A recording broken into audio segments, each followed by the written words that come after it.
सुषमा हर समय अपनी बूढ़ी सास को तंग करती रहती थी। सारा दिन बेचारी कौशल्या घर के काम करती और जब रोटी मांगने की बारी आती तो सुषमा कौशल्या के हाथ से थाली छीन लेती। ओहो, आंगन में कपड़ों का ढेर लगा हुआ है, इधर 2 रोटी की थाली, बूढ़ी हो गई पर खुराक अभी भी 10 रोटियों वाली है। सुषमा, मैंने सुबह से कुछ नहीं खाया, एक प्याली चाय तक नहीं पी बहू।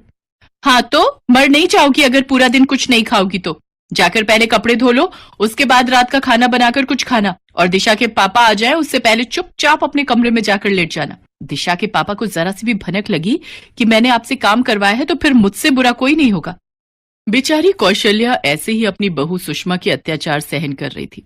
उसके बेटे सुमेर को बिल्कुल भी भनक नहीं थी कि उसकी माँ के साथ ये सब क्या हो रहा है। माँ कहाँ हो, सो गई क्या? देखो, मैं आपके घुटनों पर लगाने का मालिश का तेल लेकर आया हूँ। आप कह रही थी ना कि आपके घुटनों में दर्द रहता है। लाओ, मैं आपके घुटनों की मालिश कर देता हूँ।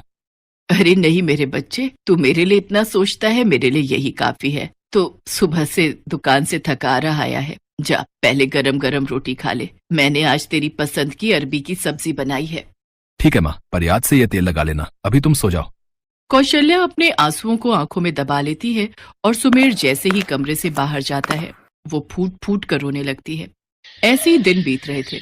एक दिन दिशा कौशल्या से बोली, दादी आज मेरी कुछ सहेलियां खाने पर आने वाली हैं, उनके लिए बढ़िया बढ़िया पकवान बनाने की पूरी जिम्मेदारी आपकी है। पकवान तो मैं बना दूंगी पर मेरी तबीयत बहुत खराब है, तेज बुखार है। सुमेर अभी मुझे दवाई देकर गया है, तुम अपनी मम्मी से कह दो, वो थोड़ी मेरी मदद कर देंगी। क्या कहा? मैं आपकी मदद कर दूं? मेरे तो वैसे ही कमर में आज बहुत दर्द है, सारा खाना आपको ही बनाना होगा। और हाँ, दिशा की सहेलियों के आने से पहले सारा खाना बना देना, वरना आपकी खैर नहीं, मैं सोने जा रही हूँ।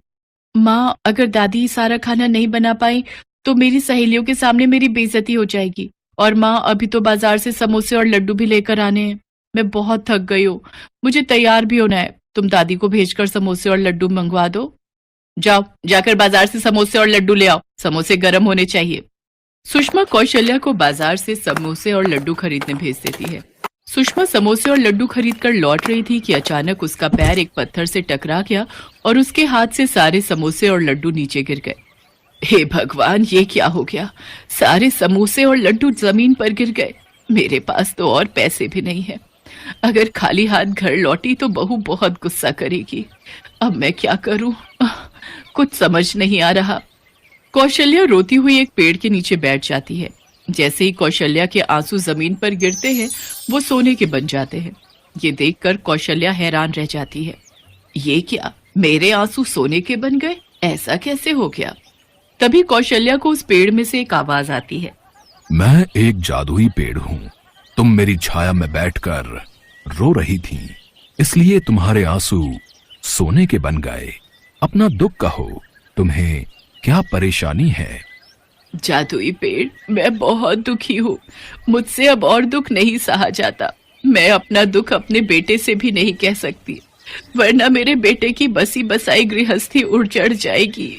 कौशल्या जादुई पेड़ को अपना सारा दुख बताती है। तुम इस सोने को दुकान पर बेच दो, फिर उन रुपयों से सामान खरीद कर घर लाओ, तुम्हारी परेशानी हल हो जाएगी।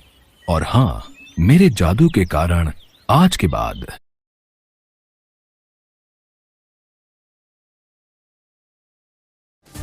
इस सफर में प्रकृति और हाँ, मेरे जादू के कारण आज के बाद जब कभी भी तुम्हें दुख होगा तो तुम्हारी आंखों से सोने के आंसू टपकने लगेंगे। जादुई पेड़ को धन्यवाद कहकर कौशल्या फिर से सामान खरीदकर घर आ जाती है। इतनी देर कहाँ लगा दी? समोसे और लड्डू बनाने गई थी या खरीदने? जाओ, जाकर रसोई में सारा खाना बनाओ, दिशा की सहेलियां आने ही वाली होंगी। चिंता मत करो, मैं अभी बना देती हूँ। कौशल्या रसोई में जाकर सारा खाना बनाती है। दिशा की सहेलियां आ जाती हैं। कौशल्या उन्हें खाना परोसने लगती है। तभी कौशल्या को चक्कर आने लग जाते हैं और उसके हाथ से सब्जी का कटोरा एक लड़की के कपड़ों पर गिर जाता है।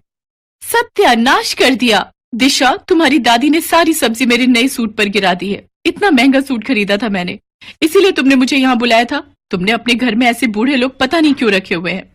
दादी, ये आपने क्या कर दिया? अंधी हो क्या? आपको दिखाई नहीं देता?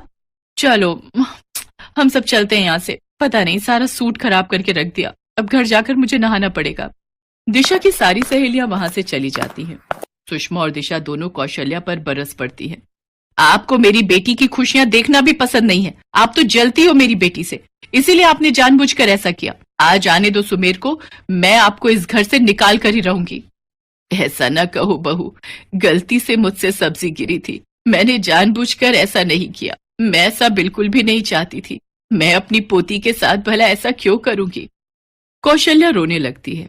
उसे तो याद ही नहीं था कि जब वो रोएगी तो उसके आंसू सोने के बन जाएंगे, और जादुई पेड़ के कहे अनुसार उसके आंसू सोने के बन जाते हैं। टपकते हुए सोने के आंसुओं की तरफ सुषमा और दिशा की नजर जाती है और वो चौंक जाती हैं। ये कैसा जादू है, आंसू सोने के बन गए, ये तो असली सोना है, ये सब क्या राज है, कहीं तुमने कोई जादू तो नहीं सीख लिया, मुझे सच सच बताओ। कौशल्या घबरा जाती है और डर से सारी सच्चाई अपनी बहू को बता देती है। अब तो मैं तुम्हें रोजाना रुलाऊंगी ताकि तुम और सोना उगलो। इस बारे में सुमेर से कुछ भी नहीं कहोगी, वरना मैं दिशा को लेकर हमेशा के लिए ये घर छोड़कर चली जाऊंगी। उस दिन से जानबूझकर जब भी मौका मिलता सुषमा कौशल्या को तंग करने लगती और कौशल्या के आंसू जमीन पर गिरकर सोने के बन जाते। कुछ दिन बाद सुषमा के पास कौशल्या को तंग करने के लिए कुछ नहीं था, इसलिए अब वो कोई रास्ता ही नहीं ढूंढ पा रही थी जिससे कौशल्या के आंसू निकले। एक दिन वो कौशल्या पर बरस पड़ी। आप रो क्यों नहीं रही हो, मैं इतनी देर से बोल रही हूँ अपने आंसू निकालो, पिछले 2 दिन से आप बिल्कुल नहीं रो रही हो, ऐसे मेरे पास सोना कैसे आएगा, मुझे सोने के आंसू चाहिए, मुझे अपने लिए बहुत सारे जेवर बनाने हैं। सुषमा बहू मैं क्या करूं, मुझे रोना नहीं आ रहा है, लगता है मेरे आंसू सूख गए हैं, अब मेरी आंखों से आंसू नहीं निकल रहे। मुझे लगता है दादी झूठ बोल रही हैं, ये खुद रोकर अपने आंसुओं से सोना बनाकर बाजार में बेच आती होंगी और अपने पास पैसे जोड़ रही होंगी। तू ठीक कह रही है, हम इस कमरे में आग लगा देते हैं और कमरा बंद कर देना, जब आग की लपटों से इनकी आंखें जलेंगी तो अपने आप इनके आंसू टपकने लगेंगे, फिर ढेर सारा सोना बन जाएगा। ये मरती है तो मर जाए, कम से कम हमें सोना तो मिलेगा। ठीक है माँ, तुम बाहर ही रहो, मैं कमरे में आग लगाकर दादी को अंदर बंद कर दूंगी। दिशा एक खंभे से कौशल्या को बांध देती है और कमरे में तेल छिड़क कर आग लगाने लगती है। अचानक आग बढ़ जाती है और दिशा कमरे से बाहर नहीं जा पाती। वो चिल्लाने लगती है, माँ बचाओ, मैं कमरे से बाहर नहीं आ पा रही हूँ, अरे कोई मेरी बच्ची को बचाओ। दिशा बेटी चिंता मत कर, मैं तुझे कुछ नहीं होने दूंगी। कौशल्या किसी तरह अपने आप को खंभे से छुड़ाती है और एक कंबल से दिशा को ढक लेती है और किसी तरह कमरे से बाहर आती है। आग की लपटें कौशल्या के हाथ को जला देती हैं। इतनी देर में सुमेर भी वहां पहुंच चुका था। ये सब सुषमा और दिशा देख रही थी। मैं दादी को जलाने वाली थी और दादी ने ही आज मुझे बचाया, उन्होंने अपनी जान की परवाह तक नहीं की। मैं क्या करने जा रही थी पैसों के लालच में, कितनी अंधी हो गई थी, आज मेरे पापों की सजा मुझे मिल जाती। दिशा को अगर कुछ हो जाता तो मेरा सब कुछ चला जाता। माँ जी ने आज दिशा को बचा लिया। माँ ये सब कैसे हुआ, तुम्हारा तो हाथ जल गया है। दिशा तुम ठीक हो ना? पता नहीं बेटा, कमरे में लालटेन जला रखी थी और मेरी आंख लग गई। दिशा तो मुझे खाना खाने के लिए उठाने आई थी, ये बेचारी मेरे कारण मुसीबत में पड़ गई। भगवान का लाख लाख शुक्र है मेरी बच्ची ठीक है। सुमेर कमरे में देखता है, वहां पर कोई लालटेन नहीं थी, पर वो उस समय अपनी माँ से क्या ही कहता। सुषमा और दिशा उस वक्त बहुत शर्मिंदा थी। दोनों कौशल्या के गले लग जाती है। आज कौशल्या की आंखों से जो आंसू गिर रहे थे वो सोने चांदी के नहीं थे, ना ही उनका कोई मोल था, वो तो अनमोल थे।